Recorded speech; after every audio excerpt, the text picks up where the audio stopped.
오늘 주일부터 우리는 룻기 말씀을 통해서 하나님께서 우리 교회에 들려주시는 말씀을 듣기를 원합니다. 룻기는 사사시대에 있었던 실제 이야기입니다.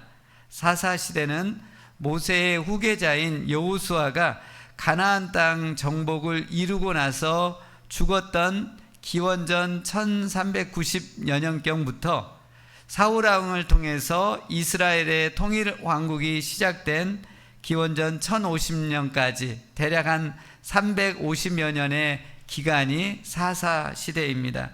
사사시대는 중앙 집권적인 강력한 통치자가 있었던 것이 아니고 국가적인 위기 때마다 영웅처럼 지도자들이 등장해서 이스라엘 백성을 구원하고 또 이스라엘의 백성들의 이 법적인 문제를 판결해주는 그런 역할들을 이 지도자들이 했는데, 이 지도자들을 사사라고 불렀습니다. 사사는 그래서 판결자, 지도자라는 의미를 갖고 있습니다.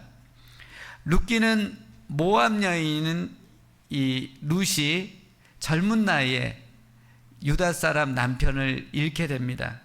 남편이 죽었음에도 불구하고 이 룻은 자신의 나라인 모압에 남지 않고 끝까지 시어머니 나오미를 붙잡고 따라 나옵니다. 그래서 유다 땅인 베들레헴에 들어오게 되고, 이 베들레헴에서 극적으로 신앙과 인품이 좋을 뿐만 아니라 재력가인 남편 보아스를 만나게 됩니다.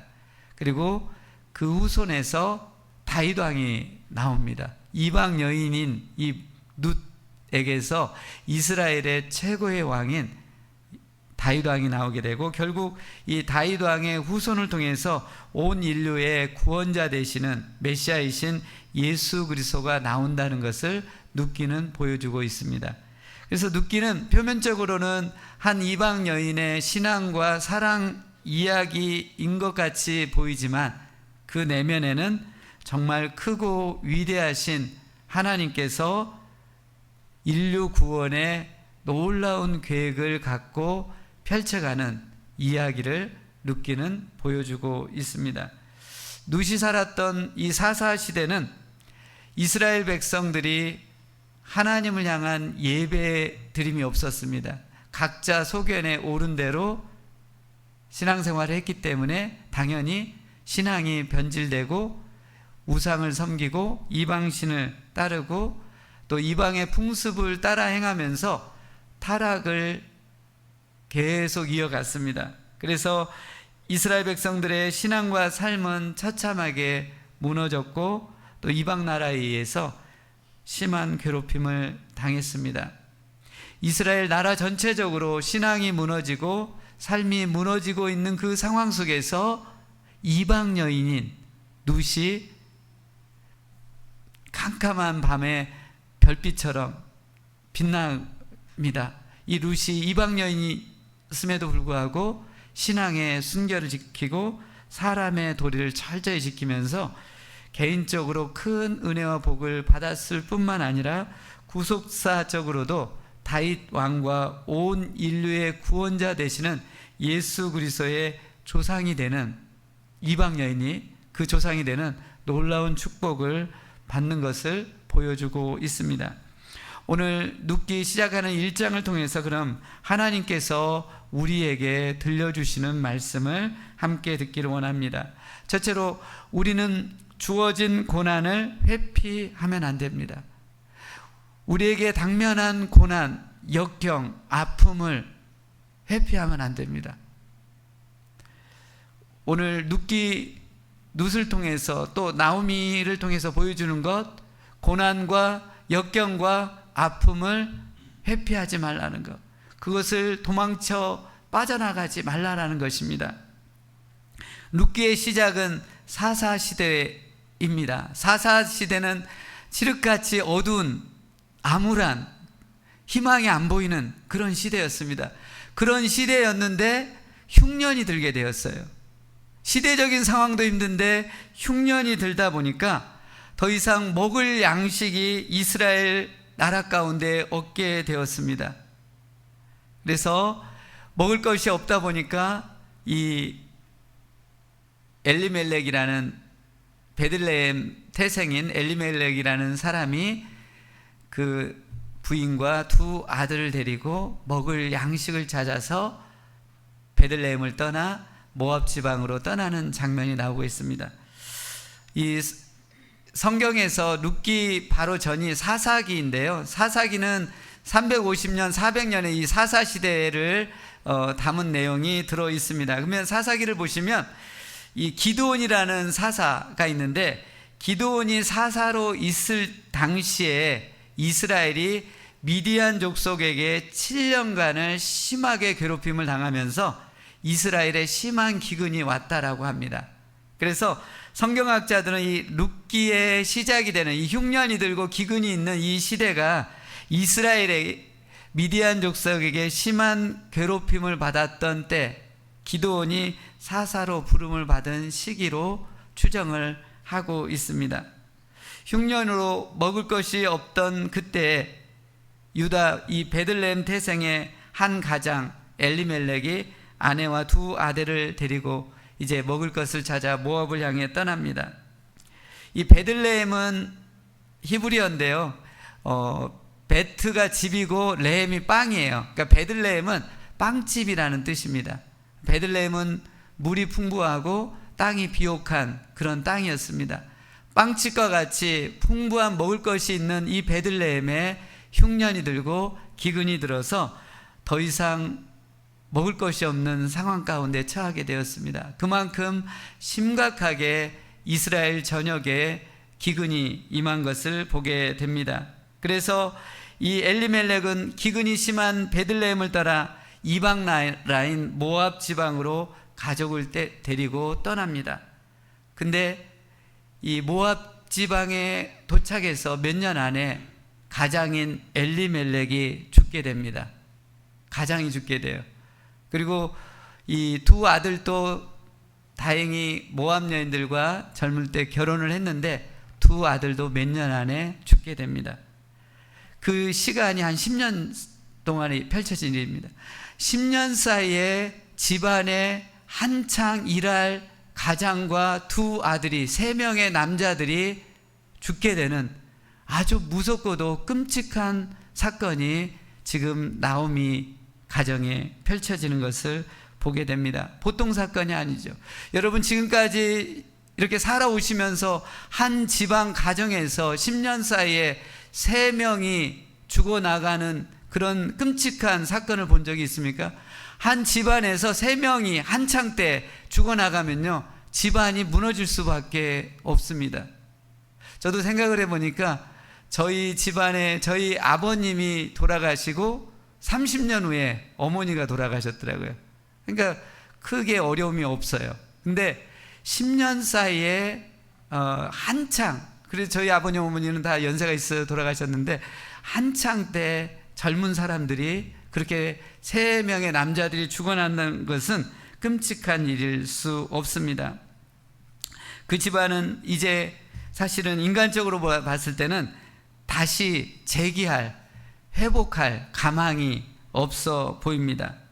그런데 왜 엘리멜렉 집안에 10년 사이에 3명의 남자들이 죽어가는 무섭고도 끔찍한 사건이 일어났을까요? 보통 사건이 아니잖아요. 10년 사이에 그런 일들이 일어났으니 10년에 한창 일할 사람 한 사람이 죽어가도 문제인데 남자들이 다 죽어버렸으니 끔찍한 일입니다. 왜 이 일들이 일어났을까요? 공중나는 새도 하나님 허락하지 않으면 떨어지지 않는다고 했고요, 들에 피는 들풀도 하나님이 먹이시고 입힌다고 한다면 한 집안에 한창의 나이에 3명의 남자들이 죽어갔다는 것은 무언가 하나님께서 뜻하고 있는 것이 있지 않을까요? 왜 이런 끔찍한 사건이 그 집안에 일어났을까요? 엘리멜렉 시대에 흉년이 그 당시에 들었다고 했지 않습니까? 사사시대에 들었는데 이것은 자연재해라기보다는 하나님의 징계로 보아야 합니다. 사사시대 당시 이스라엘 백성이 하나님을 예배하지 않고 하나님의 뜻을 구하기보다는 자기 생각대로 생활을 했어요. 자기 마음대로 신앙생활을 했어요. 자기가 하고 싶은 대로 했어요. 그래서 이방 우상들을 집안에 들어와서 그냥 그 우상회가 되고 제사를 드리고 자기 소견대로 자기 마음대로 신앙생활을 했던 때가 가장 어두웠던 이 사사 시대 때입니다. 그래서 하나님은 자연재해를 통해서 흉년을 통해서 이스라엘 백성에게 아니면 이방 족속인 미디안 족속을 통해서 이스라엘을 치신 겁니다. 깨닫도록 회개하고 하나님께 제발 돌아오도록. 사람이 보통에서는 굽히질 않아요. 사람은요 자기 목을 좀 이렇게 굽히면 되는데 절대 굽히지 않아요. 하나님께 대항합니다. 끝까지 놓지를 않습니다. 하나님은 사랑하시기 때문에 그렇게 가면 멸망이고 지옥이기 때문에 하나님은 어쩔 수 없이 하나하나 재앙을 보냅니다. 그리고 깨닫도록 하기 위해서, 회개하고 하나님께 돌아오도록 하기 위해서 흉년을 보내고 미디안 족속을 통해서 이스라엘을 치게 하셨습니다. 왜요? 회개하고 하나님께 돌아와서 하나님을 전심으로 예배하고 하나님의 뜻을 구하는 사람이 되도록 하기 위해서 그 일들을 행한 것을 보게 됩니다.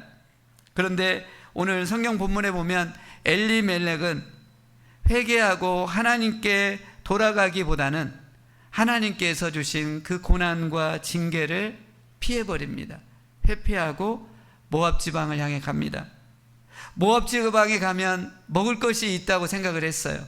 그리고 모압 지방에 가면 더 이상 미디안 족속에게 침략당하지 않기 때문에, 미국 오니까 그런 편안함은 있는 것 같아요. 한국에 있으면 늘 북한이 언제 뭘 쏠 건가에 대한 막 긴장감이 있는데, 저도 이제 미국 온 지가 4년 반이 되다 보니까 그런 건 없더라고요. 잘 때 편하더라고요. 저만 그런가요?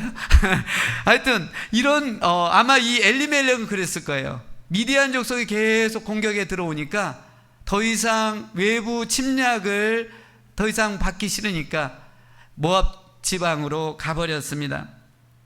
그곳에 가면 잘 먹을 것 같고 또 자리를 잡을 것 같은 희망을 갖고 간 것입니다. 그는 현재 자신에게 주어진 고난과 징계의 삶이 힘들고 아프기 때문에 그것을 피해서 그냥 모압으로 가버립니다. 우리가 인간관계를 할 때도 좀 인간관계 속에서 갈등이 생기면 외면하고 회피해버리고 그렇게 되다 보면 성숙하지를 못합니다. 여하튼 인간관계에 문제가 생기면 먼저 손 내미는 자, 그분이 은혜 받은 자고 성숙한 자입니다. 저는 우리 교회 성도님들이 관계 가운데 문제가 생길 때 먼저 손 내밀 수 있는 성숙한 단계로 나아갈 수 있기를 원합니다. 자꾸 회피하다 보면 그 당시는 편한 것 같은데 자꾸 신경이 그러면 굉장히 예민해집니다. 성장과 성숙으로 갈 수 없습니다. 저는 언제부턴가 신앙생활 하면서 한 번도 죄송합니다. 한 번까지는 모르겠지만 여하튼 거의 생각이 나지 않을 정도로 어떤 문제가 있으면 꼭 먼저 하든지 그 관계를 화평으로 매듭짓는 그런 연습들을 해오고 있습니다. 그래서 목회할 때 그게 참 도움이 되는 것 같아요. 그래서 지금 엘리멜렉은 현실이 먹을 게 없고 미디안 족속이 계속 침입해서 들어오니까 이곳을 떠나서 모압 지방으로 가게 됩니다. 그냥 모압으로 간 것입니다. 근데 거기에서 모압 지방으로 가서 편할 줄 알고 안정할 줄 알았는데 큰 문제가 생기는 것을 보게 됩니다. 그럼 왜 모압 족속으로 간 게 큰 문제가 되었을까요? 모압 족속이 어떤 사람들입니까? 모압의 아버지가 롯입니다. 아브라함의 조카 롯입니다. 이 롯이 세상의 부귀와 성공을 위해서 소돔과 고모라 화려한 땅을 선택해서 갑니다. 근데 소돔과 고모라에 이 동성애가 만연해요. 동성애가 사회 전반에 동성애가 퍼져 있어요. 소돔과 고모라. 그래서 하나님께서 유황불을 내려서 소돔과 고모라를 멸망할 때 이 롯의 부인은 세상적인 재물의 부에 미련이 많아서 뒤를 돌아봐서 소금기둥이 되고 죽게 됩니다. 그러니까 롯이 아내를 잃어버려요. 그리고 이 소돔과 고모라가 멸망하고 나서 이 롯이 누구하고 이렇게 하냐면 큰딸하고 근친상간하게 해가지고 난 게 모압입니다. 그리고 그 후손이 모압 족속입니다. 모압 족속은 이스라엘 백성하고는 사실 삼촌관계이기 때문에 아브라함과 롯이 친척이에요. 근데 가장 이스라엘 백성을 집요하게 괴롭히고 적대시한 나라가 이 모압입니다. 모압 족속은 이스라엘 백성이 출애굽해서 광야 생활할 때 얼마나 먹을 것이 필요하고 마실 것이 필요합니까? 근데 모압 족속은 일도 주질 않아요. 도움을 요청할 때 오히려 이스라엘 백성 그 길을 막고 가나안 땅에 못 가게 하고, 또 이 모압 왕 발락은 이스라엘 백성을 향해서 저주의 말들을 퍼부어댑니다. 하나님께서 이런 모압을 향해서 진노하십니다. 사람이 약하고 병들 때는 여러 가지 그걸 떠나서 케어하고 이게 돌봐야 되는데 모압은 그런 게 없었어요. 이스라엘이 가장 필요하고 가장 먹을 것이 없고 그런 때에 외면하고 오히려 잘됐다 하면서 이스라엘 백성을 씨를 말릴 정도로 멸망시킬 정도로까지 악한 족속이 모압 족속이었습니다. 그래서 하나님이 어떤 저주를 내리냐면 모압 족속 중에 여호와의 총회에 들어올 사람이 없다라고 합니다. 이 여호와의 총회라는 것은 하나님의 백성이 되는 것을 의미합니다. 하나님이 얼마나 이 모압 족속의 그 비열함과 악랄함에 화가 났던지 모압 족속 중에서 하나님의 백성이 되는 사람이 없을 것이라고 율법으로 정하고 있습니다. 하나님이 저주한 백성 모압 족속, 저주한 땅 모압 지방입니다. 그런데 지금 엘리멜렉이 어디로 가고 있습니까? 지금 현실에서 하나님이 약속하신 그 가나안 땅에 기근이 들고 미디안 족속이 심하게 괴롭힌다고 그 상황을 모면하기 위해서 하나님이 저주한 이방 나라 모압 지방으로 지금 들어가고 있습니다. 먹을 것을 찾기 위해, 안정을 찾기 위해 모압으로 들어가는데 이 엘리멜렉은 들어가서 10년 만에 자신도 죽고 두 아들까지 죽게 됩니다. 이 부모가 반듯해야 돼요. 신앙생활을 부모가 뜨겁게 해야 돼요. 그러면 자녀들은 그 부모의 뒷모습을 보고 따라오게 되고 은혜를 받게 되고 복을 받게 됩니다. 엘리멜렉의 잘못된 결정으로 인해서 지금 말론과 기럨 두 아들이 처참하게 죽어나가는 것을 보게 됩니다. 하나님 앞에서 우리 어른 세대 부모가 어떻게 하는가를 사람들은 못 보는 것을 하나님은 다 포착해서 보고 계십니다. 여러분의 마음들을 포착하십니다. 교회를 향했을 때도 순수한 마음으로 섬기는지 사람은 잘 몰라도 하나님은 그 순간순간을 포착하십니다. 그리고 하나님의 징계가 부모 세대에는 안 온다 할지라도 우리 부모 입장에서 부모가 고통당한 것보다 더 아픈 게 뭔가요? 우리 자녀들이에요. 자녀들이 지금 엘리멜렉의 잘못된 결정으로 인해서 죽어나가는 그 엄청난 고통을 당하고 있습니다. 사랑하는 성도 여러분, 여러분에게 지금 당면한 현실이 괴롭고 아프고 슬프다고 피하라고 하지 마세요. 회피하지 마세요. 인간관계에 누구 때문에 괴롭고 아프고 힘들다 하더라도 그 사람을 원수처럼 여러분의 관계 속에서 지워버리지 마시기 바랍니다. 지금 이 상황을 피해가면 더 좋아질까? 지금 이 일을 그만두고 지금 이 사람을 안 만나면 더 천사 같은 사람을 만날 수 있을까? 인간적으로 생각하고 나가지 않기를 바랍니다. 사랑하는 성도 여러분, 우리는 어떻게 해서 지금 콜롬비아에 와 있습니다. 이곳에서 또 어떤 일을 하며 생활을 하고 있습니다. 이곳에 정착해서 꽃을 피우고 열매를 맺어야 하는데 흉년과 같은 심한 고난과 아픔으로 인해서 큰 위기 가운데 있을 수 있습니다. 지금 당면한 현실의 고난과 아픔이 크다고 그것들을 피하기 위해서 다른 곳으로 인간적인 생각으로 가지 않길 바랍니다. 다른 곳으로 피한다고 새 지평이 열리는 것이 아니기 때문에 그렇습니다. 하나님께서 나를 이곳으로 부르셨고 나에게 일을 맡겨주셨다고 한다면 하나님을 의지하고 하나님께서 나를 통해 하실 일을 기대하고 인내하고 참으신다면 하나님께서 분명 그 상황 가운데 꽃이 피어나게 하고 열매를 맺는 풍성한 은혜를 맺게 해 주실 것입니다. 제가 아는 한 자매분은 대학교 때 4학년 때 이렇게 큰 침체를 겪게 됩니다.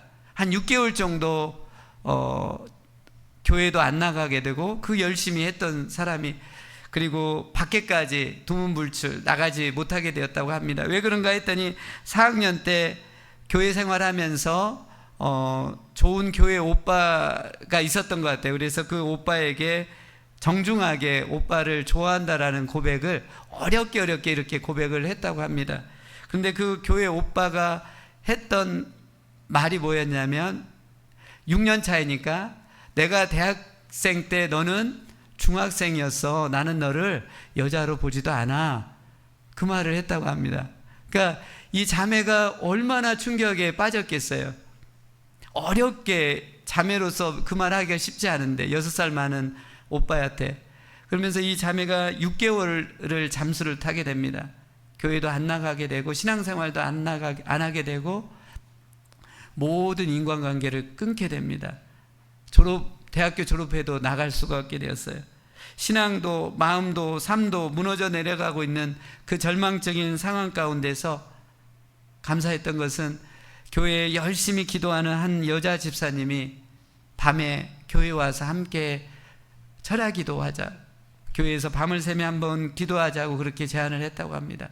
그래서 마음도 무너지고 신앙도 무너지고 있는 상황에서 그 여집사님과 한 달 정도 밤에 교회 가서 몰래 가서 철야 기도를 하면서 하나님을 간절히 붙잡게 되었고 은혜를 받고 신앙생활을 다시 회복할 수 있었다고 합니다. 그렇게 한 달 정도 철야하며 매어 달릴 때 하나님께서 대학교 때 성경을 가르쳐줬 언니를 통해서 서울에 또 직장을 갖게 되었고 또 그곳에서 또 신실한 형제를 만나게 되고 결혼까지 하게 되었다는 얘기가 들은 적이 있습니다. 사랑하는 성도 여러분, 지금 어떤 고난과 역경, 아픔이 있을 수 있습니다. 왜 나에게 이런 고난과 역경과 아픔이 왔냐고 퀘스천을 달며 한탄하며 낙심하게 되면 답이 없습니다. 더 깊은, 우리가 어떤 문제나 시험이나 시련을 만날 때 왜 나에게 왜를 붙이면 답이 안 나옵니다. 우리는 어떻게 해야 하냐면 그 고난과 역경과 시련을 하나님께 드릴 때 하나님이 이걸 통해서 나를 축복의 씨앗으로 삼기 위해서, 성숙의 씨앗으로 삼기 위해서, 내 신앙을 정금같이 단련시키기 위해서, 지금 내 신앙이 이 상태로라면 안 되잖아요. 여러분 지금 여러분의 신앙 상태에 만족하십니까? 여러분의 신앙 상태에 만족하지 않기를 원합니다.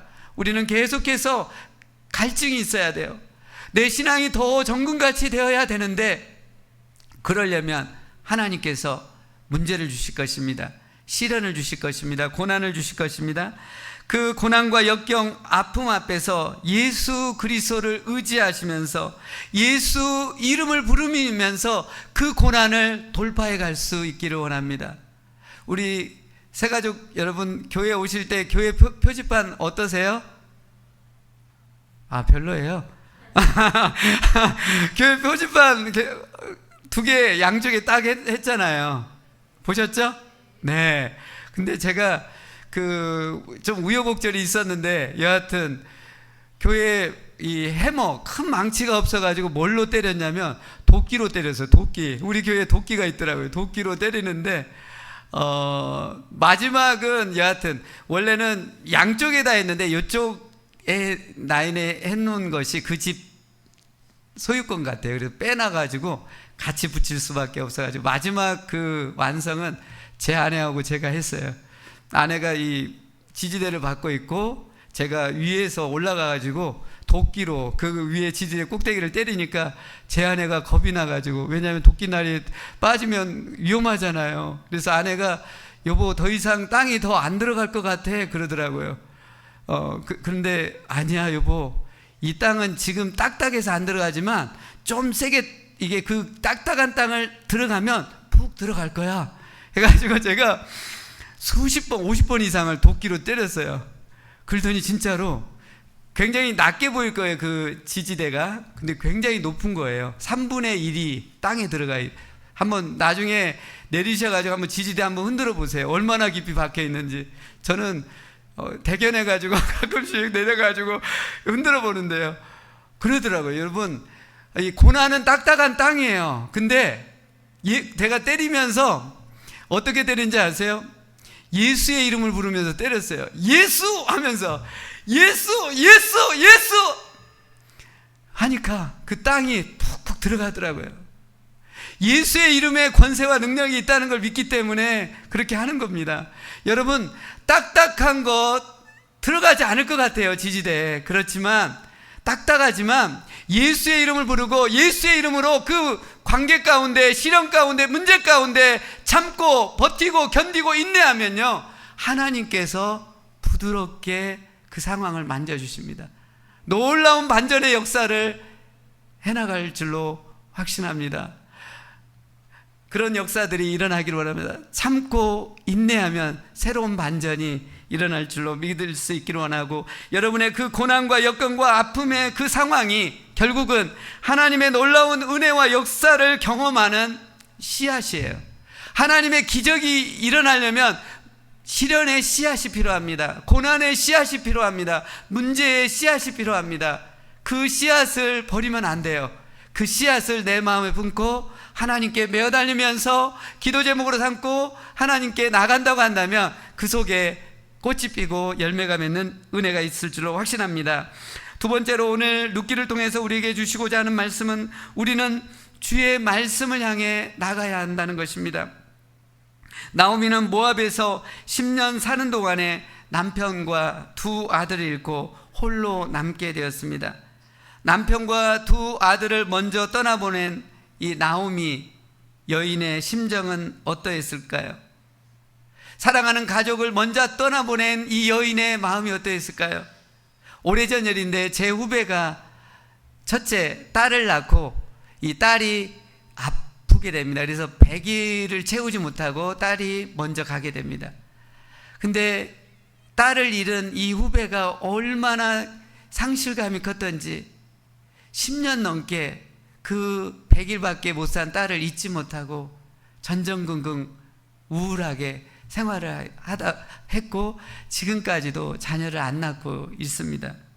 제가 그 후배를 위로한답시고 그런 말을 하면 안 되는데 가가지고 청주에 가가지고 후배에게 내가 아는 어떤 중년의 부부는 자녀가 젊은 청년이 잃었는데도 신앙생활 열심히 믿음으로 해가 승리에 이게 나가고 있다. 너도 힘내라 그랬는데 그 후배 부부가 그런 말을 하더라고요. 그래도 그 중년의 부부는 자녀가 청년의 때까지 함께 살지 않았냐고. 내 딸은 100일밖에 살지 못하고 갔는데 너무나 불쌍하고 처량하다라는 그런 그 슬픔과 상실된 마음들을 토로한 것을 듣게 되었습니다. 지금 나오미가 그런 마음이지 않을까. 남편과 두 아들을 잃고 깊은 슬픔과 상실감에 빠지게 됩니다. 또한 이 나오미는 모압 지방에 있기 때문에 일할 사람이 집안에 없어서 먹고 살기도 지금 어려운 절망적인 상황입니다. 마음은 슬픔과 상실감에 비통에 처해 있고 현실은 모압 이방 땅에서 먹을 것조차 없는, 일할 사람이 없는 그 상황에서 한 여인의 깊은 고뇌와 어려움 가운데 처하게 되는 것을 보게 됩니다. 이 나오미가 새로운 희망, 반전을 일으킬 수가 있을까요? 지금 이 상황인데 어떻게 마음을 가다듬고 새로운 지평을 향해서 나갈 수가 있을까요? 근데 오늘 6절 말씀을 보면 새로운 반전이 일어납니다. 나오미는 여호와 하나님께서 이스라엘 백성을 돌보셔서 이스라엘 땅에 양식을 주셨다함을 듣게 됩니다. 그리고 모압 지방을 떠나서 가나안 땅인 베들레헴으로 지금 가려 하고 있습니다. 나오미는 지금 주님께서 이스라엘 땅 가운데서 행하시고 있는 것들을 듣고는 하나님이 계신 그곳 베들레헴을 향해서, 유다 땅을 향해서 지금 떠나려고 하고 있습니다. 이것이 나오미에게 새로운 반전의 희망의 시작으로 이제 룻기서에 펼쳐지게 됩니다. 사실 나오미가 인간적으로 완전 쫄딱 망했는데 모압 땅에서 다시 고향인 베들레헴으로 간다는 것은 쉽지 않을 것이에요. 잘 되고 그래서 고향 땅에 가는 것은 쉽습니다. 하지만 남편과 두 아들이 죽고 다 재산을 잃어버린 그 상황에서 고향 베들레헴으로 간다는 것은 사실 모압 땅에서 그냥 이대로 죽고 끝나는 것이 편할 수도 있습니다. 근데 이 나오미는 하나님을 경외한 사람이었습니다. 나오미는 자신의 실패와 무너짐을 보지 않았습니다. 하나님께서 지금 이스라엘 땅 가운데 행하고 있는 역사를 보고 믿음으로 그 베들레헴 땅을 향해서 나가고 있는 것을 보게 됩니다. 우리가 인간관계에서도 그런 것 같아요. 그냥 그 사람하고 화평을 맺으려고 하는 그 단계가 너무 괴로운 거예요. 그래서 아예 그 사람하고 단절하고 그냥 사는 것이 낫다라고 생각하는 경우가 참 많아요. 제가 지난번에도 얘기했지만 사역할 때 어떤 때는 10번 정도 찾아간 적이 있어요. 한 번 관계 속에서 상처를 받으면요, 그 관계를 달래주기 위해서, 풀기 위해서는요, 한 번 가지고 되진 않아요. 우리 안에 있는 이 상처도 이것이 아물려면 시간이 오래 걸리듯이 내 잘못된 오해나 말로 인해서, 행동으로 해서 관계에 문제가 생길 수가 있어요. 우리는 너무나 연약하고 또 판단력이 어리고 오해를 하기 때문에. 그렇지만 우리가 화평의 대사로서 그 관계를 향해서 나갈 수 있기를 원합니다. 오늘 나오미가 지금 모압 지방에서 베들레헴으로 돌아간다는 것은 차라리 모압 지방에서 죽는 게 나을 상황이에요, 심정적으로는. 하지만 나오미는 하나님을 붙잡습니다. 하나님을 경외하는 사람으로서 하나님이 계신 곳, 하나님이 역사하시는 곳, 지금 하나님께서 복 주시는 그 베들레헴을 향해서 떠나가는 것을 보게 됩니다. 근데 놀라운 것은 나오미가 자신의 실패와 무너짐을 보지 않고 하나님께 반응해서 하나님께로 나가면서 새로운 반전의 역사가 일어나게 된다는 것을 보게 됩니다. 나오미가 뭇사람들처럼 자신의 인생을 한탄하며 낙심과 절망 가운데 머물러 있었다고 한다면 나오미는 더 처참한 인생으로 전락하고 말았을 것입니다. 하지만 나오미는 주님께로 향해 갑니다. 주님께서 자신을 부르신 그곳으로, 지금 인간적으로는 속쓰리고 죽기보다도 어렵지만 주님께서 부르시기에, 주님께서 거기 계시기에 그는 담대히 나가게 되었고, 결국 나오미의 삶 가운데 꽃이 피고 열매가 맺는 일들이 일어나는 것을 이제 보게 될 것입니다. 제가 아는 함께 사역했던 사모님이 계십니다. 그분은 큰아들이 있었는데 큰아들이 정말 착했어요. 근데 이 큰아들이 중학생 때부터 폭력성이 있는 정신질환을 앓게 됩니다. 그렇게 똑똑하고 착했던 큰아들이 폭력성이 있는 정신질환을 앓게 되다 보니까 그렇게 앓은 지가 한 9년, 10년 가까이 폭력성이 있는 정신질환을 앓게 됩니다. 평소에는 너무 착하는데 이 폭력성이, 이 질환이 올라오면 노트북을 던지고 유리창을 깨버리고 그런 폭력성이 막 일어나다 보니까 집안이 평안할 리가 없습니다. 부모님이 너무나 괴롭고 힘들게 그 9년 10년을 보냈습니다. 그러다 그 아들이 20대 초반에 세상을 떠나게 됩니다. 그때 이 사모님은 큰 시리와 충격에 빠지게 됩니다. 온전한 생활을 하게 못합니다. 초등학교 때부터 정신질환에 대한 그런 기미가 있었다고 그래요. 근데 사모님은 초등학교 때 일찍 그 아들을 잘 대처했다고 한다면 그렇게 깊이 정신질환으로 빠지지 않았을 때라는 그 죄책감, 그리고 폭력성이 일어났을 때 자기가 그 아들에게 대했던 말과 행동들, 미안함들이 이 사모님의 마음을 너무나 짓눌려서 정말 미쳐버릴 것 같다라는, 그리고 그 아들을 따라서 죽고 싶다라는 그런 충동을 너무 많이 느꼈다고 합니다. 사모님이 자신의 마음을 이제 더 이상 가눌 수 없어서 다시 말씀 앞에 서게 됩니다. 전에는 성경 말씀을 그냥 형식적으로 몇 장 읽고 끝나는 수준이었는데 자신의 그 비통한 마음이 있다 보니 성경 앞에 나가서 자신의 깊은 속마음을 털어놓게 되었고, 성경을 깊이 온 마음을 다해서 묵상하게 되면서 이 사모님은 차츰 치유와 회복을 받게 되었습니다. 그리고 자신이 묵상했던 그 말씀을 주변에 힘들어하고 지쳐있고 괴로워하고 있는 사람들에게 나누기 시작했다고 합니다. 그리고 이 일들을 통해서 더 많은 사람들이 위로와 치유를 경험하면서 수많은 사람들이 함께하게 되었고, 이것이 한나 미니스트리라는 온라인 사역이 시작하게 되었습니다. 현재 이 온라인의 사역에는 전 세계에서 수만 명이 연결되어져서 지금 풍성한 사역이 펼쳐지고 있습니다. 우리 교회에 지금 성경통도 그것도 아마 초반에 이 한나 미니스트리에서 그 아이디어를 얻어서 지금 하고 있는 걸로 알고 있습니다. 사랑하는 성도 여러분, 여러분이 처하고 있는 상황만을 바라보며 낙심과 절망 가운데로 들어가지 않길 바랍니다. 여러분이 어떤 상황에 있든지 간에 여러분의 실수와 여러분의 잘못과 여러분의 미스로 인해서, 잘못된 결정들로 인해서 지금 이 상황 가운데 있더라도 문제 없습니다. 지금 이 상황에서 우리가 주님께로 향할 때, 주님의 계신 곳을 향해 갈 때 하나님은요, 우리의 잘못과 실수와 모든 것을 아우려서 합력해서 최선의 결과로 이끌고 가신다는 것입니다. 하나님은 전능하시기 때문에 우리의 죄악들, 우리의 잘못들, 우리의 어리석음들 모든 것들을 아울러서 합력해가지고 최선의 결과로 인도하시기 때문에 중요한 것은 지금 내가 주님께로, 주님 말씀을 향해 가는 것이 중요합니다. 사랑하는 성도 여러분, 하나님은 우리에게 말씀을 들려주시는 분이십니다.